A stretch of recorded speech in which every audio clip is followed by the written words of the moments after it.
দিয়ে বাঙালি অন্য শব্দকে চাপিয়ে দেওয়া, সেটা একটা চাপিয়ে দেওয়া, উগ্র বাঙালি জাতীয়তা চাপিয়ে দেওয়া, সেটা তো কোনোদিন হতে পারে না। একদম চাকমা মামা তার আলাদা একটা পরিচয় আছে, অন্যান্যদের একটা পরিচয় আছে, এই পরিচয়টা আপনি ভুলতে পারবেন। আচ্ছা, আদিবাসী শব্দটি যদি ব্যবহার করে থাকেন, অর্থাৎ আদিবাসী হিসেবে যদি স্বীকৃত হয়ে থাকে, তাহলে জাতিসংঘের হিসাব মোতাবেক তারা যদি দাবি করে তারা আলাদা স্টেট হবে, তাহলে ওইটা দিতে ওই সরকার বা ওই রাষ্ট্র বাধ্য থাকবে।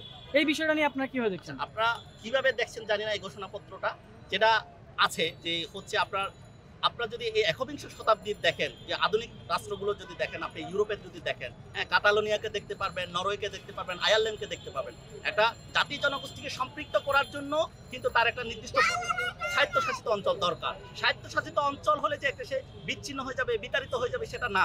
কিন্তু আপনি আয়ারল্যান্ডকে দেখেন, আপনার কাতালোনিয়াকে দেখেন, তারা তো বিচ্ছিন্ন হতে, বরং সম্পৃক্ত হতে চায়। এই জিনিসটা কিন্তু আমাদের মাথায় রাখতে হবে।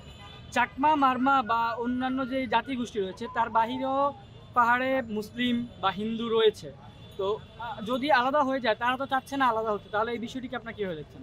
দেখেন, এই সমস্যাটা কিন্তু রাষ্ট্র দিয়ে রেখেছে। ৮০-৮১ দিকে এখানকার নদী ভাঙন থেকে শুরু করে যারা হতদরিদ্র মানুষ ছিল, তাদেরকে সম্পূর্ণ রাজনৈতিক উদ্দেশ্যভাবে তাদেরকে সেখানে নেওয়া হয়েছে এবং মানবঢাল হিসেবে তাদেরকে ব্যবহার করা হয়েছে। আমরা যেটা বলছি, আমরা পাহাড়ি ছাত্র পরিষদ দীর্ঘদিন ধরে বলছি, যাদেরকে নেওয়া হয়েছে, রাষ্ট্রীয়ভাবে যাদেরকে নেওয়া হয়েছে, তাদেরকে সম্পূর্ণ দায়িত্বতার সহিত তাদেরকে পুনর্বাসন করা দরকার। কারণ আপনি যাদেরকে নেওয়া হয়েছে রাজনৈতিক উদ্দেশ্যে, যে সংকটটা সরকার সৃষ্টি করেছে, এই সংকটটাকে কিন্তু সরকার সমাধান করতে হবে, তার সেটা দায়িত্ব।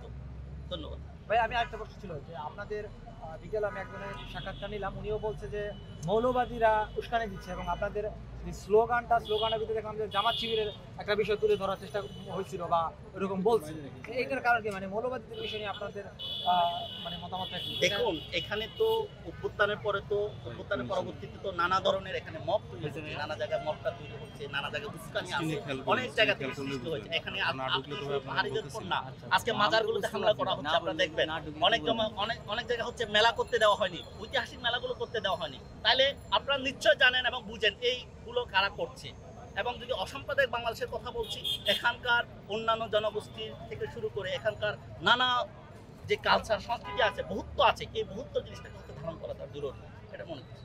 আপনার পরিচয় না? আমরা অঙ্কন চাকমা, আমি পাহাড়ি ছাত্র পরিষদের সভাপতি। ধন্যবাদ।